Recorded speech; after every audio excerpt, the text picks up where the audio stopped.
মহিলা উদ্যমিতা আঁচনি প্ৰথম কিস্তিৰ ধন আপোনালোকক আমি চেক যোগে বিতৰণ কৰিম।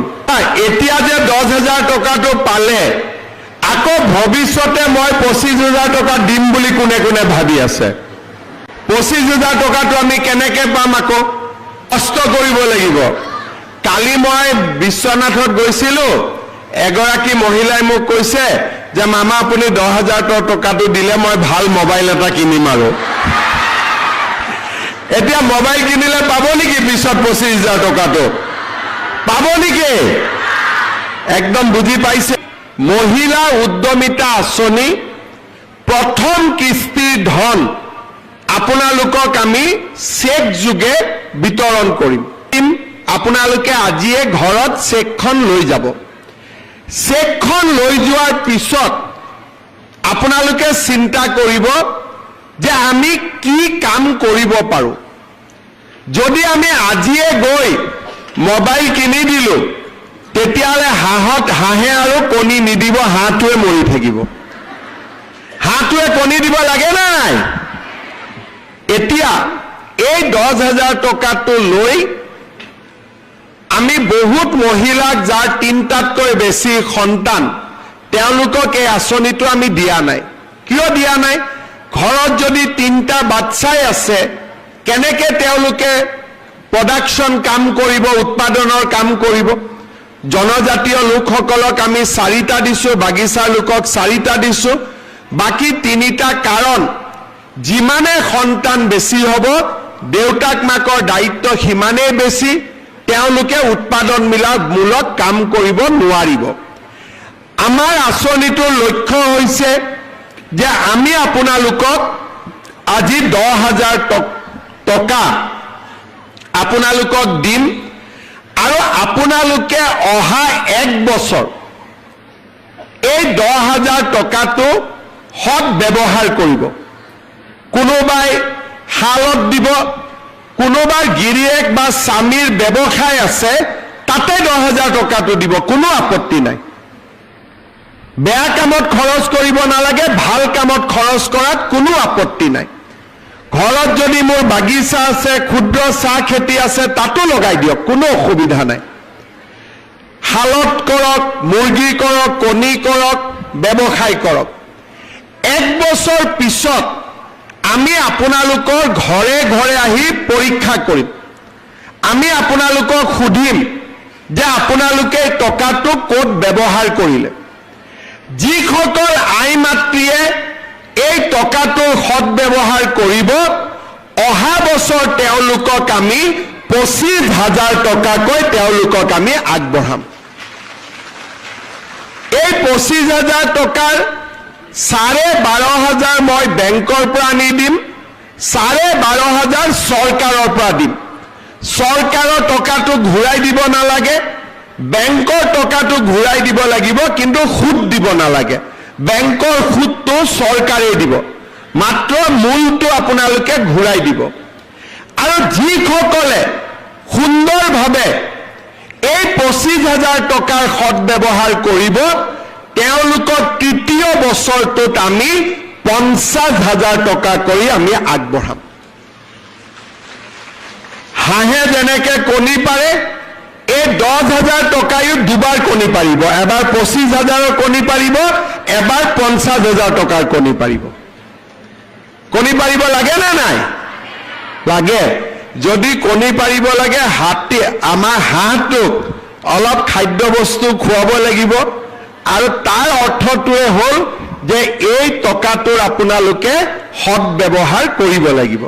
কাকো খুৱাব নালাগে, মাত্ৰ নিজে নাখালে হ'ল, নিজে ইয়াক ভাল কামত লগালে হ'ল।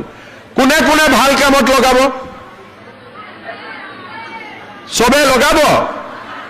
আৰু কোনে কোনে মোবাইল কিনিব? যোনে মোবাইল কিনিব তাক মই আৰু 2,000 টকা দি দিম, যাতে ভাল মোবাইল এটা পায়। কোনে কোনে মোবাইল কিনিব? পিছফালে কোনোবাই মোবাইল কিনিব নেকি? নিকিনে। কোনে কোনে নিকিনে? হাত দাঙক। আচ্ছা, ৰঞ্জিত দা, মোবাইল দোকানীটো ব্যৱসায় বেয়া হৈ গ'ল। এতিয়া মোবাইল দোকানীবিলাকে নকলে হ'ল মামাক অহাবাৰ ভোট নিদিওঁ বুলি। চবে আশা কৰি আছে যে আজি উদ্যমিতাৰ টকা হ'ব, আই মাতৃসকলে ফেচবুক চাবৰ কাৰণে মোবাইল কিনি ল'ব। নিকিনিব দেই কোনেও, ঠিক আছে? ভাল কৰি টকাটো ব্যৱহাৰ কৰক। আমি আপোনালোকক অহা বছৰ আৰু 25,000 টকা, তাৰ পিছত আমি আপোনালোকক আৰু 50,000 টকা দিম। মই আপোনালোকক জনাবলৈ পাই ভাল পাইছো যে সমগ্ৰ অসমতে এই আঁচনিটোৰ জৰিয়তে প্ৰায় 30 লাখ, এগৰাকী দুগৰাকী নহয়, 30 লাখ মহিলা উপকৃত হ'ব। বিহালীত কিমান পাব একা আজি? 23,300 গৰাকী মহিলাই আজি বিহালীত 10,000 কৰি লাভ কৰিব। তাৰ মানে 230 কোটি টকা। মোৰ ঘৰত আহোঁতে 10,000 লাগে, কিন্তু যদি 10,000 আৰু 23,000 পূৰণ কৰি দিয়ে 230 কোটি টকা। আজি বিহালী সমষ্টিত আপোনালোকে 230 কোটি টকা লাভ কৰিব। আমি সকলোৱে যদি টকাটো হিচাপ কৰোঁ, এজনৰ ঘৰত 10,000 আহিব, কিন্তু সকলোৱে যোগ বিয়োগ কৰি দিলে 230 কোটি টকা আজি আমাৰ বেংকটোত লেনদেন হ'ব। মই পুনৰবাৰ আমাৰ পঞ্চায়ত আৰু গ্ৰামোন্নয়ন বিভাগৰ সকলো বিষয়া কৰ্মচাৰীক ধন্যবাদ জনাইছো। মন্ত্ৰী ৰঞ্জিত দাস ডাঙৰীয়াক ধন্যবাদ জনাইছো এই আঁচনিটো সুন্দৰভাৱে আগবঢ়াই লৈ যোৱাৰ বাবে। মই আপোনালোক সকলোকে অনুৰোধ কৰিম, আমাৰ মন্ত্ৰী ৰঞ্জিত দাস আৰু ডিপাৰ্টমেণ্টৰ বিষয়াসকলৰ কাৰণে আপোনালোকে এটা ডাঙৰ হাত চাপৰি বজাই দিয়ক। আমাৰ এই আঁচনিটো বিহালীত প্ৰথম হ'ল, আৰু বিহালীত এই আঁচনিটো ৰূপায়ণ কৰাৰ বাবে মই আমাৰ সাংসদ ৰঞ্জিত দত্ত আৰু বিধায়ক দিগন্ত ঘাটোৱাল ডাঙৰীয়াকো ধন্যবাদ জনাইছো। এটা দীঘলীয়াকৈ হাত চাপৰি বজাই দিয়ক তেখেতসকলৰ কাৰণেও। আপোনালোকে যিমানে উৎসাহ দিব, আমাৰ মানুহে সিমানে দুগুণ উৎসাহেৰে কাম কৰিব। আপোনালোকে আমাক যেতিয়া আশীৰ্বাদ কৰে, আমাক আপোনালোকে ভোট দিয়ে, তেতিয়া আমি আপোনালোকৰ কাৰণে দুগুণ উৎসাহেৰে কাম কৰাৰ বাবে চেষ্টা কৰোঁ। আপোনালোকে আশীৰ্বাদ দি থাকিব, যাতে অনাগত দিনতো আপোনালোকৰ কাৰণে আমি এনেকৈ কাম কৰি গৈ থাকিব পাৰোঁ। আমি এখন নতুন অসম নিৰ্মাণ কৰিব পাৰোঁ আৰু আমাৰ অসমখনক আগুৱাই লৈ যাব পাৰোঁ। বিহালীত আমাৰ সমজিলা হ'ল, খুব কম দিনৰ ভিতৰতে বিহালীত আমাৰ ৰেভিনিউ চাৰ্কুল এটা হ'ব গৈ আছে।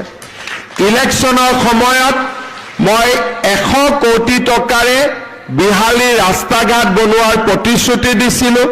50 কোটি টকা মই মুকলি কৰি দিছোঁ, আৰু কম দিনৰ ভিতৰতে আৰু 50 কোটি টকা মই বিহালী সমষ্টিলৈ মুকলি কৰি দিম। বিহালীত নতুন কলেজ হ'ব আৰু